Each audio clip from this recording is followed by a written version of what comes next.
Bugün sizi tarihin derinliklerine, insanlık tarihinin ilk öğrenme kurumlarına doğru bir yolculuğa çıkaracağım. Bu yolculuk, Mezopotamya'nın bereketli topraklarında, yazının ve bilginin ilk adımlarının atıldığı Sümer uygarlığının kalbine dokunacak. Hayal edin, binlerce yıl önce, güneşin ilk ışıkları bu eski şehirlerin üzerine düşerken, meraklı genç zihinler bilgiye aç gözlerle bakıyor. Sümer okulları, medeniyetin beşiği olmuş bu şehirlerde, bilgi ve öğrenme arayışının en yüksek noktasını temsil ediyor. Bu okullar sadece eğitim kurumu değil, aynı zamanda bilgelik ve kültürün, toplumun geleceğini şekillendiren merkezleriydi. Sümerler, dildeki karmaşıklığı sistematik bir öğrenme yöntemine dönüştürerek, insanlık tarihinin ilk pedagojik yeniliklerinden birine imza atmışlardır. Ancak bu olağanüstü sistemin detayları, yalnızca kütüphaneler değil, zamanın toprakları altında da gizli kalmıştır. Öğrenme sürecinin nasıl işlediği, öğrencilerin ne tür zorluklarla karşılaştığı ve bu sistemin nasıl geliştiği üzerine pek çok soru var. Bugün, bu eski okulların kapılarını aralayıp, sizleri Sümerlerin eğitim dünyasına götüreceğim. Burada, matematiksel problemlerden edebi kompozisyonlara kadar uzanan geniş bir bilgi yelpazesiyle karşılaşacağız. Ayrıca, Sümer eğitimcilerinin bilim ve dil üzerindeki derin etkilerini, yazının evrimindeki rolünü ve bu bilgilerin nasıl bir miras bıraktığını keşfedeceğiz.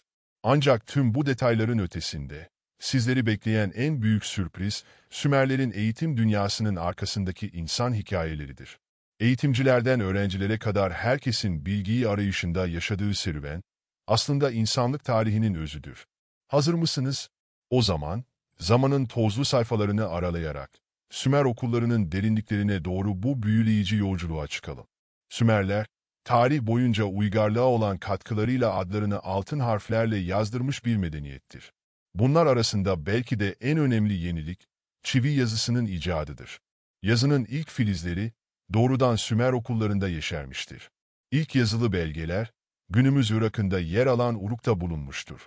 Bu belgeler, kil tabletler üzerine çizilmiş bir tür resim yazısıyla yazılmıştır ve idari ile ekonomik bilgileri içeren binlerce notu barındırır.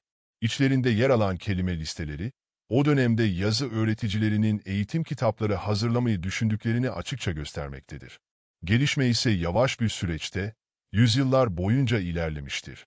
Ancak, M.Ö. 3000 yıllarının ortalarına gelindiğinde, Sümer topraklarında yazının resmi olarak öğretildiği bazı okulların varlığına dair bulgular mevcuttur. Örneğin, Nuh'un vatanı olarak bilinen eski Şuruppak şehrinde, 1902-1903 yıllarında yapılan kazılarda, M.Ö. 2500 yıllarına tarihlenen ve eğitim amacıyla kullanılan belgeler ortaya çıkmıştır. Sümer okullarının gerçek anlamda gelişip olgunlaşması, ancak M.Ö. 3000'lerin sonlarına doğru mümkün olabilmiştir. Bu döneme ait 10 binlerce tablet, kazılardan gün yüzüne çıkmıştır. Ve elbette, daha yüzlercesinin hala toprak altında bizleri beklediği kesindir. Bu belgelerin büyük kısmı idari ve ekonomik içeriklidir. İlerleyen yüzyıllarda, bu belgelerde birçok yazıcının becerileri gözler önüne serilmektedir. Hem acemi hem de usta yazıcılar, saray ve mabet yazıcıları, idari işlemlerin çeşitli alanlarında uzmanlaşmış yazıcılar, hatta devlet işlerinde söz sahibi olan yazıcılar bulunmaktadır. Bu, bize ülkede geniş çaplı ve önemli yazıcı okullarının varlığını düşündürmektedir. Ancak, bu eski tabletlerin hiçbiri, Sümer okullarının o dönemdeki sistemleri, teşkilat yapıları ve eğitim metotları hakkında kesin bilgi sunmamaktadır. Bu bilgileri elde edebilmek için, 2. binin ilk yarısına, yani daha sonraki dönemlere bakmak gerekecektir. Geç dönemlere ait kazılarda, öğrencilerin günlük çalışmalarını yazdıkları yüzlerce tablet bulunmuştur.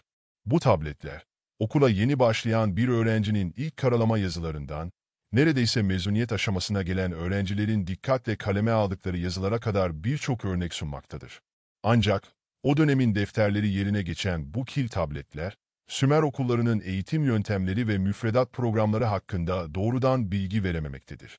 Fakat ilginç bir tesadüf olarak, Sümer öğretmenlerinin okul yaşamına dair hikayeler yazmaktan hoşlandıkları anlaşılmaktadır. Bu hikayelerden bazı parçalar günümüze ulaşmış ve bu kaynaklar aracılığıyla, Sümer okullarının durumu, hedefleri, öğrencileri, öğretim dalları, programları ve teknikleri hakkında fikir sahibi olabilmekteyiz. Bu, insanlık tarihinin en eski ve eşsiz olaylarından biridir. Sümerler, pedagojik ihtiyaçları karşılamak amacıyla dilde önemli gruplamalardan oluşan bir öğrenme sistemi geliştirmişlerdir. Bu sistem, Sümer dilindeki cümleleri ve kelimeleri, gruplar halinde düzenleyerek öğrencilerin bu bilgileri daha kolay ezberlemelerini ve kopya yapmalarını sağlamıştır. 3. yılda, bu eğitim metinleri giderek daha fazla tamamlanmış ve sonunda tüm Sümer okullarında standart kitaplar olarak kullanılmaya başlanmıştır. Bu kitaplar, ağaç ve kamışlardan, şehir ve köylere, değerli taş ve madenlere kadar geniş bir yelpazede isimleri içeren uzun listeler sunmaktadır. Bu tür gruplamalar, günümüz bitki, hayvan, coğrafya ve maden bilimlerine oldukça yakın olup, hatta bilim tarihçileri tarafından bu bilimlerin başlangıcı olarak kabul edilebilecek düzeyde gelişmiştir. Sümer eğitimcileri, matematiksel işlemleri ve karmaşık matematik problemlerini çözüm yollarını gösteren tabletler hazırlamışlardır. Ayrıca, dil bilimi alanında Sümer grameri üzerine yaptıkları çalışmalar okul tabletlerinde oldukça iyi bir şekilde yansıtılmıştır. Bu çalışmalar, isim terkipleri ve fiil şekilleri üzerine ileri düzeyde bir gramer bilgisi sunan listeler içermektedir. 3. yılın sonlarına doğru, Sami kavimlerinin Sümerler üzerindeki hakimiyeti sonucunda, Sümer profesörleri insanlık tarihinin en eski sözlüklerini oluşturmuşlardır. Sami fatihler, Sümer yazısını sadece kendi dillerinde kullanmakla kalmamış, aynı zamanda Sümerlerin yüksek düzeydeki edebi yapılarına da sahip çıkmışlardır. Bu süreçte, Sümer dili konuşma dili olmaktan çıkmış olmasına rağmen, Samiler bu edebi yapıtları incelemiş ve taklit etmişlerdir. Böylece, Sümer kelimelerinin ve cümlelerinin akademik çevirilerini yapan sözlüklere ihtiyaç duyulmuştur. Sümer müfredat programı, edebi ve yaratıcı çalışmalara oldukça önem vermiştir. 3. yılın son yarısında büyük ve gruplandırılmış edebi kompozisyonlar üzerinde yoğunlaşılmış, bu eserlerin kopyalanması ve taklit edilmesi teşvik edilmiştir. Yüzlerce örneği bulunan ve uzunlukları 50 ile 1000 satır arasında değişen bu edebi yapıtların çoğu, şiir tarzında kaleme alınmıştır.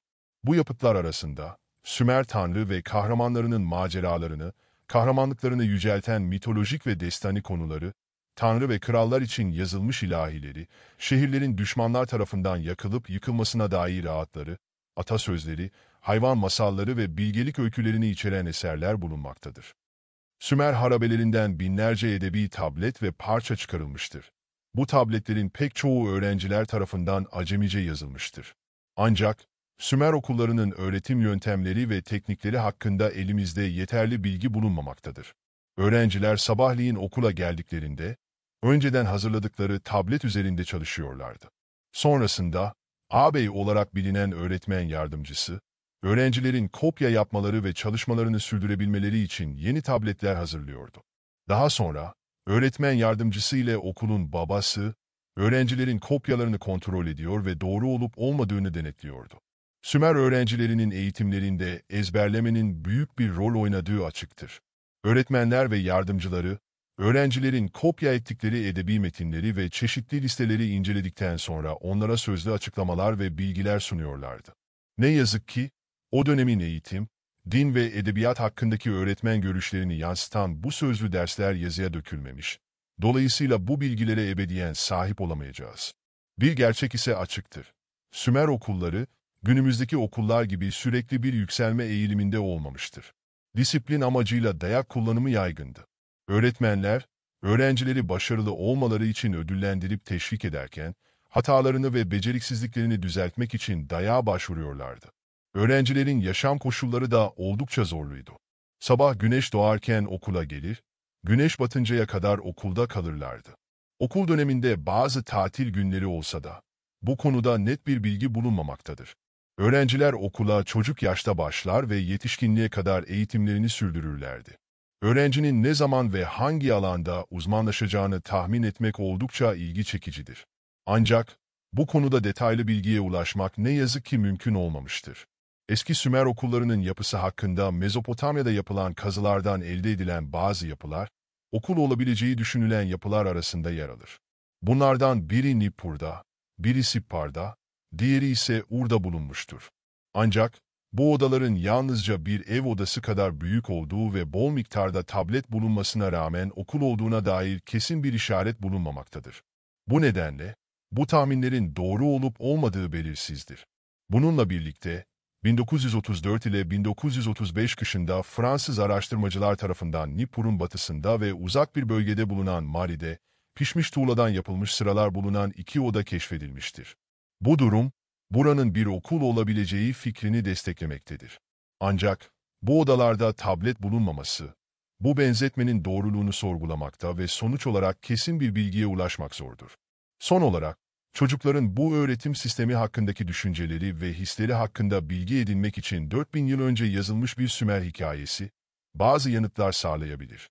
Bugün, tarih boyunca bilginin ve öğrenmenin nasıl evrildiğine dair büyüleyici bir yolculuğa çıktık. Sümer uygarlığının eğitim sistemiyle ilgili derinlemesine bir keşif gerçekleştirdik.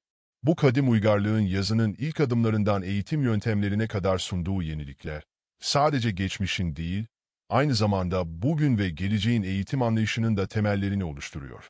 Sümerlerin eğitimdeki bu devrimci yaklaşımlarını anlamak, sadece tarihsel bir bilgi edinmekle kalmıyor. Aynı zamanda bilgiye olan tutkumuzu, öğrenme yöntemlerimizi ve eğitim anlayışımızı da yeniden değerlendirmemize yardımcı oluyor. Bilginin bu köklü geçmişi, bize sadece geçmişin kapılarını aralamakla kalmaz, aynı zamanda bugünün eğitim sistemlerini nasıl daha da ileriye taşıyabileceğimiz konusunda da ilham verir. Ancak bu sadece bir başlangıç. Eğitim, tarih, bilim ve kültür üzerine yapacağımız daha pek çok keşif var. Eğer bu konulara ilgi duyuyorsanız ve daha fazlasını öğrenmek istiyorsanız, sizi kanalımıza abone olmaya davet ediyorum. Abone olarak, gelecekteki konuşmalarımızdan, araştırmalarımızdan ve derinlemesine analizlerimizden haberdar olabilirsiniz. Her hafta yeni içerikler ve ilham verici konularla karşınızda olacağız. Bilgiye olan bu yolculukta bizimle olduğunuz için teşekkür ederim. Gelecek keşiflerde buluşmak üzere, hepinize öğrenme dolu günler dilerim. Abone olmayı unutmayın ve bize katılın. Hoşça kalın.